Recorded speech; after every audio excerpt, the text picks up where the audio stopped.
ಈ ದಿನದ ಸಂಚಿಕೆಯಲ್ಲಿ ಮುಗ್ಧ ಮಕ್ಕಳ ಮನಸ್ಸಿನಲ್ಲಿ ಮೌಢ್ಯಗಳನ್ನು ಬಿತ್ತಿ ಸಮಾಜ ಹೇಗೆ ಆಟ ಆಡ್ತಾ ಇದೆ ಅನ್ನೋಕ್ಕೊಂದು ಉದಾಹರಣೆ. ಬಲಗಡೆ ಹೂ ಕೊಟ್ಟರೆ ಗೆಲ್ತಾನೆ ಅಂತ, ಎಡಗಡೆ ಕೊಟ್ಟರೆ ಸೋಲ್ತಾನೆ.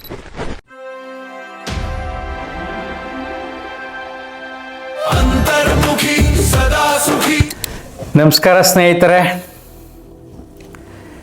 ಈ ದಿನದ ಸಂಚಿಕೆಯಲ್ಲಿ ಮುಗ್ಧ ಮಕ್ಕಳ ಮನಸ್ಸಿನಲ್ಲಿ ಮೌಢ್ಯಗಳನ್ನು ಬಿತ್ತಿ ಸಮಾಜ ಹೇಗೆ ಆಟ ಆಡ್ತಾ ಇದೆ ಅನ್ನೋಕ್ಕೊಂದು ಉದಾಹರಣೆ. ಗಿಲ್ಲಿ ನಟ ಬಿಗ್ ಬಾಸ್ನಲ್ಲಿ ಗೆಲ್ಲಲಿ ಅಂತ ಚಿಕ್ಕ ಮಕ್ಕಳು ದೇವಸ್ಥಾನಕ್ಕೆ ಹೋಗಿ ಹೂ ಕೇಳ್ತಾರೆ. ಬಲಗಡೆ ಹೂ ಕೊಟ್ಟರೆ ಗೆಲ್ತಾನೆ ಅಂತ, ಎಡಗಡೆ ಕೊಟ್ಟರೆ ಸೋಲ್ತಾನೆ ಅಂತ. ಮಕ್ಕಳುಗಳು ಈ ದೇವಸ್ಥಾನಕ್ಕೆ ಹೋದ ಪೂಜಾರಪ್ಪ ಏನು ಮಾಡೋಕ್ಕಾಗಲ್ವಲ್ಲ. ಸೊ ಪೂಜಾರಪ್ಪ ಹೂ ಇಟ್ಟಿದ್ದಾರೆ, ಬಲಗಡೆ ಬಿದ್ದಿದೆ. ಆ ವಿಡಿಯೋ ಹಾಕ್ತೀನಿ ನೋಡಿ.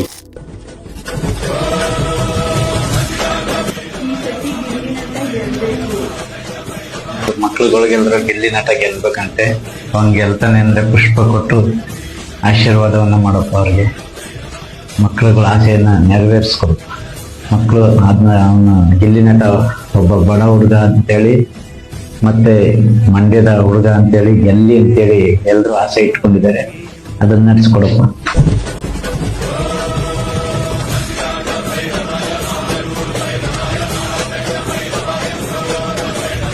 ನೋಡಿದ್ರಲ್ವಾ, ನೋಡಿ ಎಷ್ಟು ತಮಾಷೆಗಿದೆ ಅಂದರೆ, ಜನರಲ್ಲಾಗೆ ಎಲ್ಲರ ಮನಸ್ಸಿನಲ್ಲಿ ಗಿಲ್ಲಿ ನಟ ಗೆಲ್ತಾನೆ ಅಂತಕ್ಕಂಥ ಅಭಿಪ್ರಾಯ ಇದೆ.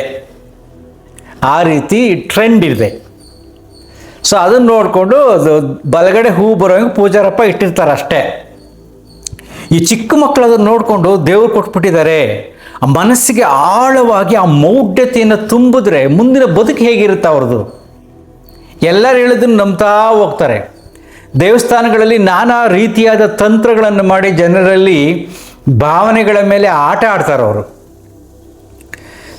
ಸರಳವಾಗಿ ನೀವು ಅರ್ಥ ಮಾಡ್ಕೊಳ್ಳಿ, ಹೆಂಗೆ ಚಿಕ್ಕ ಮಕ್ಕಳಲ್ಲಿ ಬಿತ್ತಿದಂಥ ಮೌಢ್ಯಗಳು ಎಷ್ಟು ಮಹಾನ್ ವಿಜ್ಞಾನಿ ಆದರೂ ಕೂಡ ಬದಲಾಗಲ್ಲ. ನಂಬಿಕೆ ಎಂಬ ಪದದಲ್ಲಿ ಸೇರಿಕೊಂಡು ಅದು ಬದಲಾಗೋದಿಲ್ಲ. ಇಸ್ರೋ ಅಧ್ಯಕ್ಷರೇ ಕೂಡ ಚಂದ್ರಯಾನ ಮಾಡಬೇಕಾದ್ರೆ ಮೊದಲು ಆವಾಗ ನಮ್ಮ ಪ್ರಧಾನಮಂತ್ರಿಗಳು ಬಂದಿದ್ದರು. ಉಡಾವಣೆ ಮಾಡಬೇಕಾದಾಗ ತಿರುಪತಿ ವೆಂಕಟೇಶ್ವರ ಸ್ವಾಮಿಗೆ ಹೋಗಿ ಬಂದಿದ್ದರು. ಅದು ಫೇಲ್ಯೂರ್ ಆಯಿತು. ಸೆಕೆಂಡ್ ಟೈಮ್ ಮಾಡಿದ್ರು, ಆವಾಗ ಸಕ್ಸಸ್ ಆಯಿತು. ರೀಸೆಂಟಾಗಿ 3 ದಿನಗಳ ಹಿಂದೆ PSLV ಮಾಡಿದ್ರು. ಅದು 15 ಉಪಗ್ರಹಗಳನ್ನು ತಗೊಂಡು ಹೋಗ್ತಾ ಇತ್ತು. ಅದು ಫೇಲ್ಯೂರ್ ಆಯಿತು. ಈಗ ಸಕ್ಸಸ್ ಆದಾಗ ತಿರುಪತಿ ವೆಂಕಟರಮಣ ಸ್ವಾಮಿಯೇ ಜವಾಬ್ದಾರಿ ಆದರೆ, ಫೇಲ್ಯೂರ್ ಆದಾಗ ಯಾರು ಕಾರಣ? ಒಂದು ಉಡಾವಣೆ ಮಾಡಬೇಕು ಅಂದರೆ ಅದರಿಂದ ಎಷ್ಟೊಂದು ಕೆಲಸ ಇರುತ್ತೆ. ವರ್ಷಾನುಗಟ್ಟಲೆ ಇಂಜಿನಿಯರ್ಸ್ ವರ್ಕ್ ಮಾಡಿರ್ತಾರೆ, ನೂರಾರು ಇಂಜಿನಿಯರ್ಸ್ ಕೆಲಸ ಮಾಡಿರ್ತಾರೆ. ಓಕೆಪ್ಪ ಅಂದರೆ ಆ ಸೈಂಟಿಸ್ಟ್ ಅವರ ಅಧ್ಯಕ್ಷರ ಮನಸ್ಸಿನಲ್ಲಿ ನಂಬಿಕೆ ಹೇಗೆ ಬೇರೂರಿದೆ. ದೇವ್ರ ಹತ್ರ ಹೋದರೆ ಸಕ್ಸಸ್ ಆಗುತ್ತೆ, ಅಥವಾ ಕೆಲಸ ಮಾಡ್ತಾ ಇದ್ದೀನಿ ಪ್ರಾರ್ಥನೆ ಮಾಡೋಣ ಅಂತ ಹೋಗ್ತಾರೆ.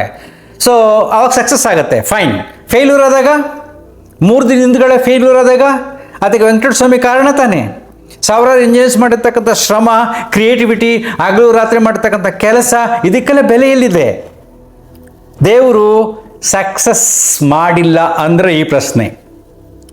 ಒಂದು ಸತ್ಯ ಅರ್ಥ ಮಾಡ್ಕೊಳ್ಳಿ, ಸೋಲು ಗೆಲುವಿಗೆ ಭಗವಂತ ಕಾರಣನಲ್ಲ. ಸೋಲು ಗೆಲುವಿಗೆ ನೀನೇ ಕಾರಣ. ನಂಬಿಕೆ ಹೆಸರಲ್ಲಿ ಮಾಡತಕ್ಕಂಥ ನಿನ್ನ ಪೂಜೆ ವಿಧಾನಗಳು ವೈಯಕ್ತಿಕ ಧ್ಯಾನದ ರೀತಿ. ಧ್ಯಾನ ಮಾಡಿದಾಗ ಮನಸ್ಸು ರಿಲ್ಯಾಕ್ಸ್ ಆಗುತ್ತೆ, ಪ್ರಾರ್ಥನೆ ಮಾಡಿದಾಗ ಮನಸ್ಸು ರಿಲ್ಯಾಕ್ಸ್ ಆಗುತ್ತೆ. ರಿಲ್ಯಾಕ್ಸ್ ಆದ ಮನಸ್ಸಲ್ಲಿ ಏನು ಕೆಲಸ ಮಾಡ್ತೀಯೋ ಅದು ರಿಸಲ್ಟ್ ಕೊಡೋದು. ಈ ರೀತಿ ಪ್ರಾರ್ಥನೆಗಳಿಗೆ ಕೆಲಸ ಮಾಡ್ತೇವೆ ಹೊರತು ಪೂಜೆ ಪುನಸ್ಕಾರಗಳಿಂದ, ಹೋಮ ಹವನಗಳಿಂದ ಫೇಲ್ಯೂರ್ ಸಕ್ಸಸ್ಸನ್ನು ನಿರ್ಧರಿಸೋಕ್ಕಾಗಲ್ಲ. ಈ ಫೇಲ್ಯೂರ್ ಸಕ್ಸಸ್ಸನ್ನು ನಿರ್ಧರಿಸೋಕ್ಕೆ ಏನು ಮಾಡ್ತಾರೆ ರಾಜಕಾರಣಿಗಳು? ಭಾವನೆಗಳ ಮೇಲೆ ಆಟ ಆಡೋಕ್ಕೆ ಎಲ್ಲ ದೇವಸ್ಥಾನಗಳಿಗೆ ಹೋಗಿ ನಾನಾ ಪೂಜೆಗಳನ್ನೆಲ್ಲ ಮಾಡಿ ಈ ಮೌಢ್ಯತೆಯನ್ನು ಬಿತ್ತುತ್ತಾರೆ. ಎಲ್ಲ ದೇವರೇ ಮಾಡೋದು ಅಂತ ನೋ. ಬರೀ ಬಿಗ್ ಬಾಸ್ನಲ್ಲಿ ಆಟ ಆಡ್ತಕ್ಕಂಥ ಆಟದಲ್ಲಿ ಗಿಲ್ಲಿ ನಟ ಚೆನ್ನಾಗಿ ನಗಿಸ್ತಾ ಇದ್ದಾರೆ, ಚೆನ್ನಾಗಿ ಆಟ ಆಡ್ತಾ ಇದ್ದಾರೆ, ಗೆಲ್ತಾರೆ. That is different. ಅದಕ್ಕಾಗಿ ಹೋಮ ಮಾಡ್ತಾರೆ. ಅದಕ್ಕಾಗಿ ಕೆಲವರು ದೇವಸ್ಥಾನಗಳಲ್ಲೂ ಕೇಳ್ತಾರೆ, ಇನ್ನೊಂದು ದೇವಸ್ಥಾನದ ಹಾಕ್ತೀನಿ ನೋಡಿ, ಅಲ್ಲಿ ದೇವರೇ ತಿರ್ಕೊಂಡ್ಬಿಡುತ್ತೆ ಬಲಗಡೆಗೆ. ಗಿಲ್ಲಿ ನಟ ಗೆಲ್ತಾನೆ ಅಂದರೆ ಬಲಗಡೆ ತಿರ್ಕೋಬೇಕು, ಸೋಲ್ತಾನೆ ಅಂದರೆ ಎಡಗಡೆ. ಆ ವಿಡಿಯೋ ನೋಡಿ. ಬಿಗ್ ಬಾಸ್ ಅನ್ನೋ ಒಂದು ಪ್ರೋಗ್ರಾಮ್ ಬರ್ತೈತೆ, ಅದರಲ್ಲಿ ಗಿಲ್ಲಿ ನಟನೆ ಗೆಲ್ತಾನೆ ಅನ್ನಂಗಿದ್ರೆ ಬಲಗಡೆಗೆ ತಿರ್ಗಪ್ಪ, ರೈತರ ಮಕ್ಕಳು ಗೆಲ್ಲಬೇಕು, ರೈತರ ಮಕ್ಕಳು ಬೆಳಿಬೇಕು ಅನ್ನೋ ಇಚ್ಛೆ ಇಟ್ಟು ಕೇಳ್ತಿದ್ದಾರೆ ಇವರು. ಅವ್ರು ಗೆಲ್ತಾರೆ ಅನ್ನಂಗಿದ್ರೆ ಬಲಗಡೆಗೆ ತಿರ್ಗಪ್ಪ, ತಿರ್ಗ್ಬೇಕು ಬೇಗ.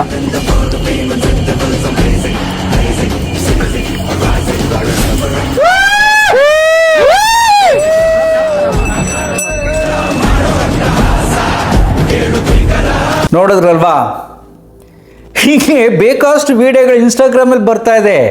ಇವೆಲ್ಲವೂ ದೇವಸ್ಥಾನದಲ್ಲಿ ಮಾಡತಕ್ಕಂಥ ಮೋಸಗಳು. ನನಗೆ ಯಾಕೆ ಬೇಸರ ಆಗೋದು ಅಂದರೆ, ನಾನು ಹಿಂದೂ ಧರ್ಮ ವಿರೋಧಿ ಅಲ್ಲ, ದೇವರ ಪೂಜೆ ಪುನಸ್ಕಾರಗಳ ವಿರೋಧಿ ಅಲ್ಲ, ಅಲ್ಲಿ ಮಾಡತಕ್ಕಂಥ ಮೋಸಗಳ ವಿರೋಧಿ. ಯಾವುದೇ ದೇವರು ನೀನು ಕೇಳಿದ ತಕ್ಷಣ ರಿಯಾಕ್ಟ್ ಮಾಡಲ್ಲ, ಇದು ಸುಳ್ಳು. ಇದನ್ನ ದೇವರ ಹತ್ರನೇ ಇದ್ದುಕೊಂಡು ಬೆಳಗಿಂದ ಸಂಜೆವರೆಗೂ ದೇವರ ಪೂಜೆಯನ್ನು ಮಾಡಿಕೊಂಡು ದೇವರು ಅಂತಕ್ಕಂಥ ಒಂದು ಅದ್ಭುತವಾದ ಶಕ್ತಿಯ ಆರಾಧನೆ ಮಾಡ್ಕೊಳ್ತಕ್ಕಂಥ ಪೂಜಾರಿನೇ ತಂತ್ರಗಾರಿಕೆಯನ್ನು ಮಾಡಿ ಜನರ ಭಾವನೆಗಳ ಮೇಲೆ ಆಟ ಆಡ್ತಾರಲ್ಲ, ಅದರ ವಿರೋಧಿ ನಾನು. ನಮ್ಮ ಹಿಂದೂ ಸಂಸ್ಕೃತಿಯಲ್ಲಿ ಒಂದು ಅದ್ಭುತವಾದ ತಿಳುವಳಿಕೆ ಇದೆ. ಎಲ್ಲರಲ್ಲೂ ಭಗವಂತ ನೋಡತಕ್ಕಂಥ ಒಂದು ಕಲ್ಲಿನಲ್ಲಿ, ಒಂದು ಪ್ರಾಣಿಗಳಲ್ಲಿ, ಪ್ರತಿಯೊಬ್ಬರು ದೇವರು ನೋಡತಕ್ಕಂಥ ಎಂಥ ಅದ್ಭುತವಾದ ನಂಬಿಕೆ ನಮ್ಮಲ್ಲಿದೆ. ಸೊ ಅದೇ ನಂಬಿಕೆಗಳನ್ನು ಉಪಯೋಗಿಸ್ಕೊಂಡು ಇವ್ರೇನು ಮಾಡ್ತಾರೆ, ನಾನಾ ತಂತ್ರಗಾರಿಕೆ ಮಾಡ್ತಾರೆ. ಇಲ್ಲಿ ನಾನು ಯಾಕೆ ಗಿಲ್ಲಿ ನಟನ ಎಕ್ಸಾಂಪಲ್ ಆಗಿ ತಗೊಂಡೆ ಅಂದರೆ, ಒಂದು ಸಾಮಾನ್ಯ ರಿಯಾಲಿಟಿ ಶೋ, ಅದಕ್ಕೋಸ್ಕರ ಹೋಮ ಹವನ ಗೆಲ್ಲಬೇಕು ಅಂತ, ಅದಕ್ಕೋಸ್ಕರ ಈ ತಂತ್ರಗಾರಿಕೆ ತೋರಿಸೋದು. ಬಲಗಡೆ ಬಂದರೆ ಗೆದ್ಬಿಡ್ತಾರೆ, ಅಥವಾ ಹೂ ಬಿದ್ದರೆ ಗೆದ್ಬಿಡ್ತಾರೆ ಅಲ್ವಾ. ಆ ವಿಶ್ಲೇಷಣೆ ಮಾಡೋಕ್ಕೋಸ್ಕರ ನಾನು ವಿಡಿಯೋನ ಮಾಡಿದ್ದೀನಿ. ಮಕ್ಕಳಲ್ಲಿ ಮೌಢ್ಯತೆಯನ್ನು ಬಿತ್ತಬೇಡಿ. ಮಕ್ಕಳಲ್ಲಿ ಮೌಢ್ಯತೆಯನ್ನು ಬಿತ್ತಿದ್ರೆ ಹೇಗೆ ನಮ್ಮ ಅದ್ಭುತವಾದ ಇಸ್ರೋ ಇದೆಯಲ್ಲ, ಅಲ್ಲಿ ಆ ನಂಬಿಕೆ ಆಳವಾಗಿ ಹೋಗಿ ಅಲ್ಲೂ ಕೂಡ ದೇವಸ್ಥಾನಕ್ಕೆ ಹೋಗ್ತಾರೆ. ದೇವಸ್ಥಾನಕ್ಕೆ ಹೋಗೋದು ತಪ್ಪು ಅಂತ ನಾನು ಹೇಳೋದಿಲ್ಲ, ಆದರೆ ನಮ್ಮ ಮನಸ್ಸಲ್ಲಿ ಒಂದು ಕ್ವಶನ್ ಹಾಕ್ಕೊಂಡಾಗ ಸಕ್ಸಸ್ ಆದಾಗ ದೇವ್ರ ಕಾರಣ, ಫೇಲ್ಯೂರ್ ಆದಾಗಲೂ ದೇವರೇ ಕಾರಣ ಅನ್ಬೇಕು ಅಲ್ವಾ. ಆಗ ನಮ್ಮ ಮನಸ್ಥಿತಿ ಸರಿಯಾಗಿದೆ ಅಂತ ಅರ್ಥ. ಸಕ್ಸಸ್ ಮಾತ್ರ ದೇವ್ರು ಮಾಡ್ದ, ಫೇಲ್ಯೂರ್ ಮಾತ್ರ ನಾನು ಕಾರಣ ಅಂದರೆ ತಪ್ಪಲ್ವಾ. ಸೊ ಅಂದರೆ ನಿನ್ನ ಸಕ್ಸಸ್ಗೆ, ನಿನ್ನ ಫೇಲ್ಯೂರ್ಗೆ ನಿನ್ನ ದೇವರು ಕಾರಣ ಅಲ್ಲ, ಅದಕ್ಕೆ ನೀನೇ ಕಾರಣ. ನೀನು ಮಾಡುವ ಕೆಲಸ, ನಿನ್ನ ಚಿಂತನೆ ಮತ್ತು ನಿನ್ನ ಶ್ರದ್ಧೆ ಇದೇ ಕಾರಣ. ಮತ್ತು ನಿನ್ನ ಕಾಲ, ಯಾವ ಕಾಲಘಟ್ಟದಲ್ಲಿ ಮಾಡ್ತೀಯಾ, ಮನಸ್ಸು ಹೇಗೆ ವಿಕಾಸ ಆಗಿದೆ ಅನ್ನೋದ್ರ ಮೇಲೆ ನಿನ್ನ ಮನಸ್ಥಿತಿ, ನಿನ್ನ ನೆಮ್ಮದಿ ಬದುಕಿನಲ್ಲಿ ಬರುತ್ತೆ. ಈ ಎಲ್ಲ ಮೌಢ್ಯಗಳನ್ನು ದೇವಸ್ಥಾನ ಮಾಡತಕ್ಕಂಥ ಇವೆಲ್ಲ ಮಾಡ್ತಾರಲ್ಲ, ಹೂ ಕೊಡೋ, ಇವೆಲ್ಲ ನಂಬಕ್ಕೆ ಹೋಗಬೇಡಿ. ಮಕ್ಕಳಿಗೆ ಅದನ್ನೆಲ್ಲ ಹೇಳಕ್ಕೆ ಹೋಗಬೇಡಿ. ದೇವರು ಅಂತಕ್ಕಂಥ ಒಂದು ಪ್ರಾರ್ಥನೆ ಮಾಡು, ಒಂದು ಪೂಜೆ ಮಾಡು. ನಂಬಿಕೆಯಿಂದ ಹೊರಬರೋಕ್ಕೆ ಆಗೋದಿಲ್ಲ. ನಂಬಿಕೆ ಒಳಗೆ ಸಾತ್ವಿಕತೆಯಿಂದ ನೀವು ಪೂಜೆ ಮಾಡಿದ್ರೆ ಆಗ ಈ ಸೃಷ್ಟಿಗೆ ನಾವು ಗೌರವ ಕೊಟ್ಟಂತಾಗತ್ತೆ.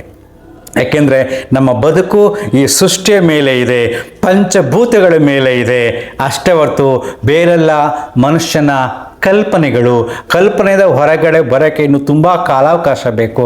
ಅಲ್ಲಿವರೆಗೂ ಈ ಥರ ಸಣ್ಣ ಪುಟ್ಟ ತೋರ್ಸೋಕೆ ಹೋಗಬೇಡಿ. ಈ ರಾಜಕಾರಣಿಗಳಿಗೆ ಮೌಢ್ಯಗಳನ್ನು ತುಂಬಿ ಪೂಜೆ ಪುನಸ್ಕಾರ ಮಾಡಿ ಅಲ್ಲೆಲ್ಲ ಹೋಗಿ ಏನೇನೋ ಮಾಡಿ ಜನರು ತುಂಬ್ತಾ ಇದ್ದಾರೆ. ಅವರ ಜೊತೆಗೆ ಈ ಜ್ಯೋತಿಷಿಗಳು ಸೇರಿಕೊಂಡು ಅವ್ರು ಇಲ್ಲದೆಲ್ಲ ಹೇಳಿ ಜನರಲ್ಲಿ ಮೌಢ್ಯವನ್ನು ಬಿತ್ತಾ ಇದ್ದಾರೆ. ಅದರಲ್ಲಿ ಯೂಟ್ಯೂಬ್ನಲ್ಲಿ ಕೆಲವಾರು ಬಂದ್ಬಿಟ್ಟು ಅದಾಗುತ್ತೆ ಇದಾಗುತ್ತೆ ಪವಾಡಗಳು ಅಂತೇಳಿ ಅವರೊಂದಷ್ಟು ಬಿಚ್ಚುತ್ತಾ ಇದ್ದಾರೆ. ಎಲ್ಲ ಮನಸ್ಸುಗಳು, ಮುಗ್ಧ ಮನಸ್ಸುಗಳು ಮತ್ತು ಸ್ವಲ್ಪ ಅವಿದ್ಯಾವಂತರು ಇದರಿಂದ ತೊಂದರೆಗೆ ಒಳಪಡ್ತಾರೆ. ಎಚ್ಚರಿಕೆಂದಿರಿ. ನಿಮ್ಮನ್ನು ನೀವು ನಂಬಿರಿ, ಈ ಪ್ರಕೃತಿನ ನಂಬಿ ಬದುಕುವುದನ್ನು ಕಲಿಯಿರಿ. ಅಷ್ಟೇ ನನ್ನ ಕಳಕಳಿ. ಅಂತರ್ಮುಖಿ, ಸದಾ ಸುಖಿ. Thank you.